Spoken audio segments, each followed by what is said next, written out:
Olá, aluno de psicologia. Hoje a gente vai ver sobre o transtorno de personalidade antissocial.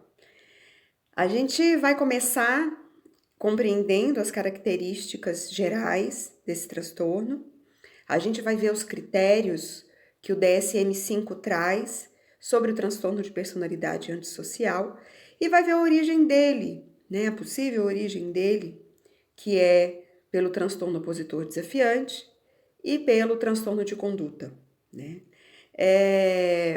Para a gente começar a falar sobre transtorno de personalidade antissocial, a gente tem que relembrar aqui que quando a gente fala de transtorno de personalidade, a gente está falando desse padrão invasivo, ou seja, é uma forma do indivíduo ser. Não é algo que de repente um dia ele tem de uma forma, ele age daquele jeito, no outro dia não. É lembrar que é o funcionamento do indivíduo, é a forma dele enxergar o mundo, de enxergar a si mesmo. Isso faz parte da forma do indivíduo ser. É como o indivíduo é, né? Quem tem um transtorno de personalidade antissocial tem esse padrão invasivo de desrespeito e de violação ao direito dos outros. Ele não tem nenhuma referência no sentido da necessidade de se respeitar o outro e os problemas de violar o direito dos outros. Isso para ele não é um problema, tá bom? Esses indivíduos têm um fracasso muito grande em se conformar às normas sociais. Eles não conseguem se adequar às normas sociais, tá? Principalmente em relação aos comportamentos legais, tá? Então, esses indivíduos, eles repetidamente estão envolvidos com problemas legais, né? Com violação às normas, tá bom? Eles têm uma propensão para enganar, a mentir, tá? Então eles mentem repetidamente, usam nome falso, lubridiam os outros, enganam para obter vantagens pessoais ou para obter prazer, como é o caso também do serial killer, tá? Eles têm uma irritabilidade e uma agressividade que são recorrentes. Ela não é defensiva, é diferente daquela pessoa que reage a um comportamento violento ou reage de forma irritadiça a uma provocação. Ela não é defensiva, ela é algo que é natural do indivíduo, essa irritabilidade e essa agressividade que é recorrente, tá bom?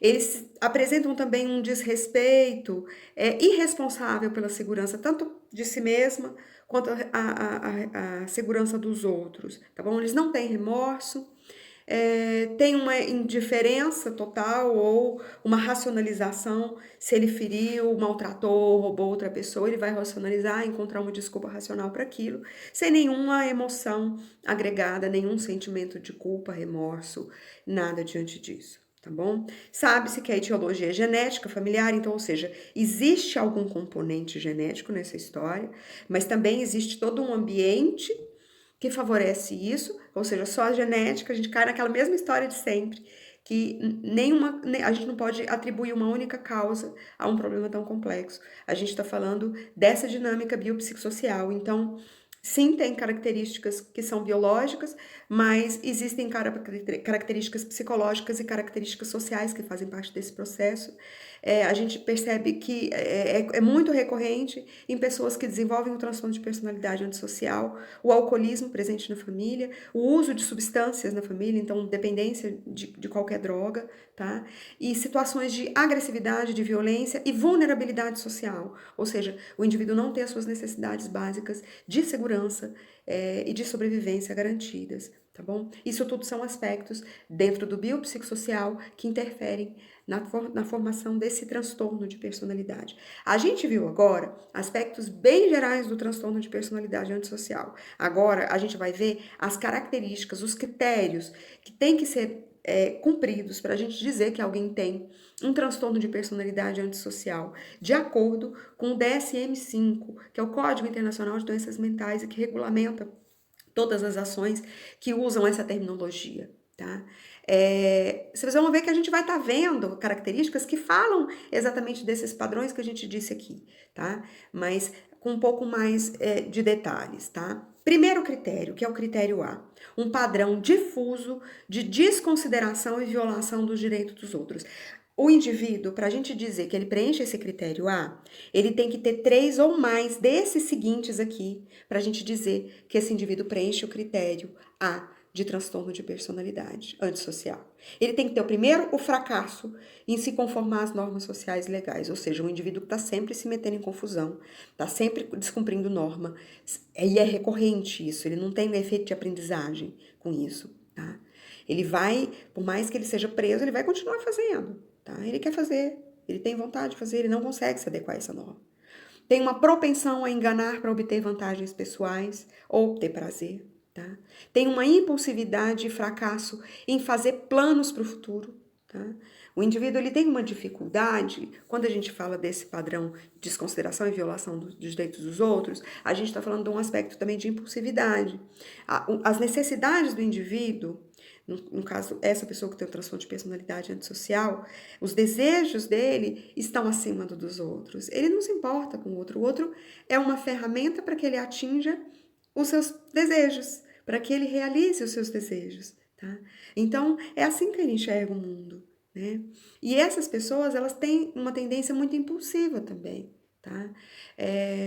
Ele pode apresentar isso, é um dos critérios de sair sem pensar. Ele quer prazer, então, lembra do ID, do princípio de prazer? Ou seja, eu quero prazer imediato? Esses indivíduos, que quando a gente fala de um transtorno de personalidade antissocial, é como se o superego deles fosse enfraquecido. Na verdade, é isso. Um superego enfraquecido. Então, o que vem do ID, o ego só ajusta a realidade e executa, tá? Dependendo da capacidade desse ego, ou seja, quanto mais sofisticado esse ego, mais capacidade cognitiva, por exemplo, esse ego tem, maior a possibilidade dessa desejo estar adequado à realidade para que ele se preserve, né? Então, a gente vê crimes elaborados, crimes difíceis de ser pegos, em que o uso da cognição foi feito para que o indivíduo pudesse ocultar e se proteger, mas não eximindo ele de ter o prazer, mas ele vai sempre buscar o prazer. Então, é como se esse superego fosse enfraquecido ou praticamente inexistente.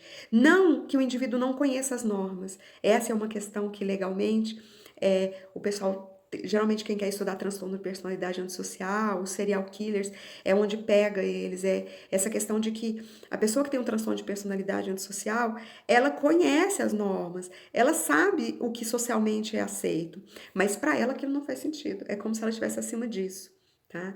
Então, quando a gente fala de um superego enfraquecido, não é que há um desconhecimento dessas normas. Existem as normas. O indivíduo se dá conta delas. Tanto sabe que tenta se ocultar, se proteger, para que não seja pego, né? Mas para ele, internamente, aquilo não faz sentido, tá? O desejo dele é mais importante. Tá bom? Então, existe esse aspecto impulsivo que é característico do ID também nessas pessoas. E essas pessoas com essa impulsividade têm muita dificuldade de fazer plano para o futuro, porque é sempre algo que o indivíduo vem um impulso de fazer e ele vai fazer. Ele não se preocupa muito com amanhã, com depois de amanhã. Inclusive, por isso que às vezes o indivíduo é tão irresponsável, inclusive colocando a sua vida em risco, porque tem um aspecto narcísico, que a gente viu lá do transtorno de personalidade narcisista, de o indivíduo acreditar que é como se com ele não fosse acontecer nada, ou ele não se importa muito com o outro também, né? Então, ele colocar em risco as outras pessoas não faz diferença, tá?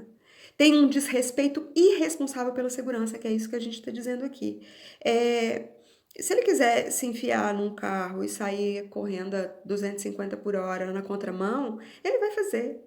Ele não se importa se alguém vai morrer, se alguém vai se machucar, se alguém vai ficar com medo. Isso para ele não é importante. Ele tem um padrão impulsivo, ou seja, ele quer o prazer agora, não importa o que vai ser depois, tá bom? De uma irresponsabilidade reiterada, então ele tem uma dificuldade de aprender com as normas sociais, como ele tem essa dificuldade de se conformar às normas, ele vai ser sempre irresponsável, tá? E tem uma ausência de remorso, ou seja, o outro não é significativo para ele. Se a gente pensa que tem um superego enfraquecido, o superego não é a causa da culpa, então esse indivíduo não vai ter culpa, o superego dele não tem esse poder de trazer culpa a esses indivíduos. Então, os únicos limites que um indivíduo que tem um transtorno de personalidade antissocial em estágio grave tem é o que ele dá conta de fazer, fisicamente dizendo, tá? Vocês lembram que a gente viu em Psicologia 1, que eu dizia que a gente só tem dois freios, né?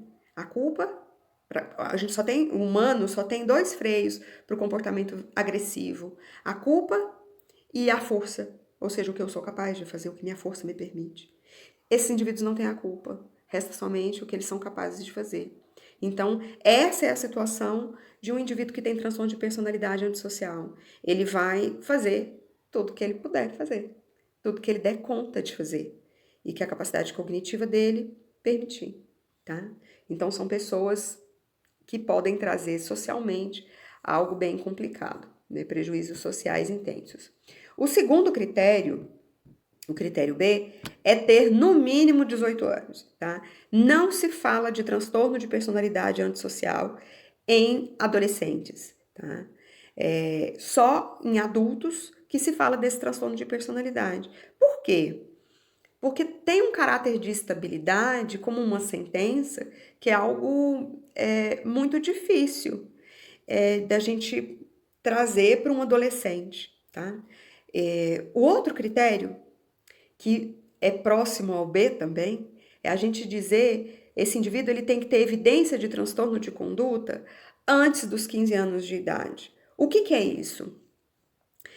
Quando a gente fala da origem do transtorno de personalidade antissocial, que a gente já falou antes, que tem uma relação genética, que tem uma relação psicológica, ou seja, do indivíduo ter sido vítima de abuso em algum momento, ou de presenciar violência, fazer parte da história dele familiar, alcoolismo, uso de substâncias, enfim, ter uma vulnerabilidade, né?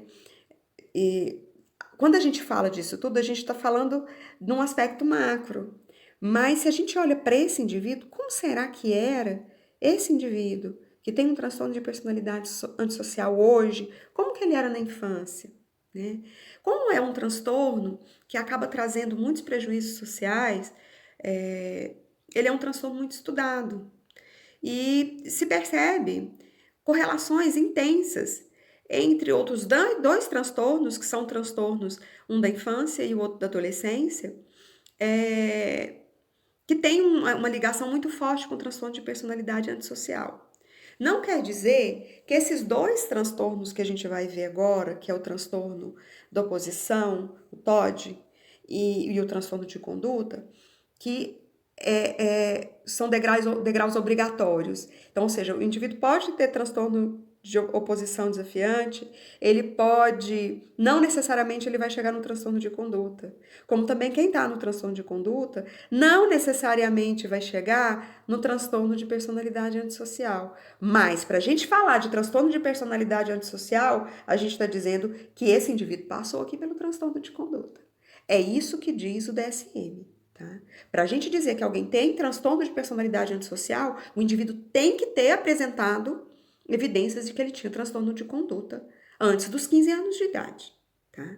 Porque esse é um critério para se dizer que o indivíduo tem um transtorno de personalidade antissocial. Tá bom? E quando a gente fala do transtorno de conduta e o transtorno de oposição desafiante, a gente fala que são categorias diagnósticas que são usadas para crianças e adolescentes, com comportamento antissocial. Então, ou seja, é esse comportamento antissocial presente lá na infância e na adolescência. Enquanto o comportamento antissocial presente no adulto, a gente está falando de transtorno de personalidade antissocial, tá bom? E aqui eu trouxe de novo a etiologia que está presente no DSM-5, que é a genética familiar, o alcoolismo com o uso de substâncias e agressão e vulnerabilidade social, que a gente vê bem que são fatores biopsicossociais, tá? Agora no próximo vídeo a gente vai ver tanto o transtorno de oposição desafiante quanto o transtorno de conduta.